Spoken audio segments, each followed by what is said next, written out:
מישהו פעם שאל אותי, הרב, מה אני צריך לתקן? אתה לא יודע מה אתה צריך לתקן? את כל הביטול תורה שלך אין, לשון הרע אין, ברכות לבטלה אין, תפילה בכוונה, אין לך עוונות ראשונים שהיית צעיר ועשית שטויות עם הברית, כלום, הכל מתוקן עד שנשאר לך לבוא אליי ולשאול אותי מה התיקון שלך. איך אתה לא יודע על מה? אתה צריך לדעת על מה, אתה צריך להבין מה קרה איתך. יעתיד לבוא הקדוש ברוך הוא יבוא ויראה לאדם למי פעלת. למי? לי? בוא אני אראה לך איך אתה דאגת רק לאינטרסים הצרים שלך, איך אתה דאגת לכבוד שלך, איך לא דאגת אף פעם לי. בכלל לא חשבת עליי, הכל היה לעצמך. יש לימוד תורה ויש לימוד תורה. יש לימוד תורה שאדם מבין אין לי כלום בעולם הזה חוץ מתורה. והוא לא צריך להיות תלמיד חכם בישיבה, הוא יכול להיות בעל בית. אני מכיר הרבה בעלי בתים שיש להם מדרגה פי 10 יותר גדול מאשר מדרגה של כאלה שיושבים בישיבה. יושב, לומד, פותח. צריך לעצור אותך ברחוב ולשאול אותך מה אתה לומד. אני בא במציע, אני לומד. אני לומד שולחן ערוכו של משפט סימן שס"ד. אני לומד הלכות בורר, שי"ט באורח חיים. אם אין לך דבר כזה, אתה אומלל בעולם הבא. מצבך עגום. אני לא אומר את זה, אין לי שום אינטרס להגיד את זה, אני לא בא להפחיד אף אחד, אני בא להגיד לכם מה שקודשא בריחו היה רוצה שאני אגיד לכם. אם אין לך שעתיים תורה ביום, ואתה לא עכשיו עוצרים אותך ושואלים אותך מה אתה לומד, ואין לך תשובה, מצבך עגום, אומלל מאוד בעולם הבא. ואני יודע שלא כולם רוצים לשמוע את זה. למה לשמוע את זה? יש לנו כוח לשמוע את הדברים האלה, אנחנו רוצים לשמוע קצת פרפראות, סוכריות, מתוקים. יש אנשים שאיבדו לגמרי את הדרך, לגמרי איבדו את הדרך, הם חושבים שהעולם הזה זה עיקר. כל היום, מהבוקר עד הבוקר זה רק כסף. כל היום, מהבוקר עד הבוקר זה רק הוא, המשפחה שלו, הילדים שלו. שכח לגמרי שיש עוד אנשים בעולם.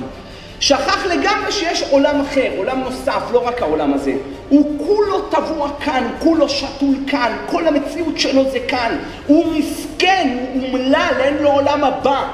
אני לא מדבר כבר על העולם הבא, עולם הזה אין לו. למה את הגוף אתה ממלא באוכל, את המכונית אתה ממלא דלק, ואת הנשמה אתה לא ממלא בדברי תורה? הנשמה שלך פורחת, מתה, אומללה, גוססת בתוכך. והדבר הראשון שישאלו, קבעת עיתים לתורה. מה זה עיתים? יום שלישי ב8, יום רביעי ב7, יום חמישי ב10. זה עיתים. אתה צריך להגיד יום ושעה. לא מתי שמזדמן לי ככה באוטו, בדיסקים, כשאני יכול, אני רואה יוטיוב. זה לא נקרא תורה. יש לימוד תורה שהוא מכניס כוחות עצומים לגוף שלך. כוחות עצומים לתוך הבית שלך. זה לסגור את הפלאפון, לסגור את הפה שלך, לסגור את האוכל, לסגור את השינה, לסגור... הכל ריסט. ומעכשיו בואו נראה איך אנחנו מתקנים. מה איתי? מה עם האישה שלי? מה עם הילדים שלי? מה עם עבודת השם שלי? עזוב, מי מדבר על אישה וילדים? אתה. שמה? בית קברות רבותיי כולם שווים.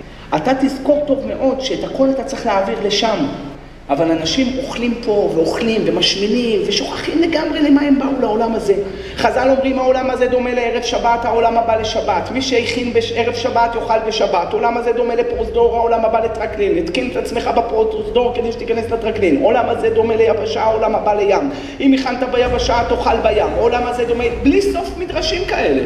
ללמד אותך שכאן זה מקום הכנה. ומי טיפש לעשות את העולם הזה עיקר והעולם הבא תפל? קח את הכל, תעשה בווילה שלך שמה למעלה. שלא תבוא אחר כך ותשאל בגן עדן, איך גן עדן שלי כזה קטן? אז בוא נראה לך חביבי, יוטיובים ידעת לראות ועיתונים ידעת לקרוא, לקשקש על הכבוד שלך ידעת ולדבר בלי סוף על שטויות היה לך זמן, ולבוא ולעמול על התורה זה לא היה לך זמן. אז אל תבוא תשאל על מה עבדה הארץ, על מה עבדה? על עוזבה מתורתי, לא למדת תורה. אני צריך להתחזק בלימוד תורה, אני צריך להתחזק פחות להיות עם הילדים שלי. אני יותר מדי עם הילדים שלי. אני צריך פחות להתחזק, ואני בקושי רואה אותם. ואף על פי כן אני חושב שאני יותר מדי זמן. אותו אלול, ואחרי אלול יום הדין הנורא, ששם נקבע מי יחיה, מי ימות, מי באש, מי במים, אם ימות, איך ימות, אם יחיה, איך יחיה. עכשיו זה הזמן, אתה נמצא בקילומטר האחרון, לא תיתן את כל הכוח שלך בפוש האחרון. אתה לא צריך אף רב. אתה צריך את עצמך. שלא תחשוב שהברכות של הרב מזיזות למעלה אם אתה לא מזיז את עצמך מלמטה. זה לא עובד ככה. הקדוש ברוך הוא לא לוקח שוחד. איפה כל ההבטחות שהבטחת בנעילה השנה שעברה? איפה אמרת, השנה אני אהיה עבד השם, השנה קריאת שמע על המיטה עם ברכה, השנה אני אבוא לשיעורי תורה, השנה אני לא יקפיד, השנה אני לא יצעק, השנה אני אעבוד על המידות? הכל על הקרח, נמס הקרח עבר הכל. מי שחכם אוסף לעצמו זכויות. כל אחד צריך לבדוק את עצמו. כמה זמן אני רואה טלוויזיה? כמה זמן אני רואה חדשות? כמה זמן אני מבזבז את הזמן? אתה שומע חדשות, שומע מוזיקה, סגור את זה. אתה לא יכול לבוא לשיעורי תורה, אל תבוא. אבל דיסק שאתה נוסע, אתה כן יכול לשים דיסק של שיעורי תורה. מישהו שכן יעיר אותך. מי שלא יעביר את הכבוד שלו, הקדוש ברוך הוא יעביר אותו מהעולם. כמה זה חמור לרדוף אחרי הכבוד. עירובין דף י"ג, כל הרודף אחרי הכבוד, כבוד בורח ממנו. כל המהות של יום הכיפורים זה לצאת מישהו אחר, עם קבלות חדשות, עם התחלה חדשה, עם הבנה שאוטוטו רואים את קו הסיום. הקדוש ברוך הוא משפיל אף מרומם, הוא זה שמחליט. שב עם עצמך ותנסה לעשות חשבון נפש. מה אני עושה לקראת קו הסיום? כמה אני מתקן את עצמי? כמה אני מקבל על עצמי קבלות חדשות שיעטו עליי רחמים וחסד לפני הקדוש ברוך הוא בשמיים ממעל?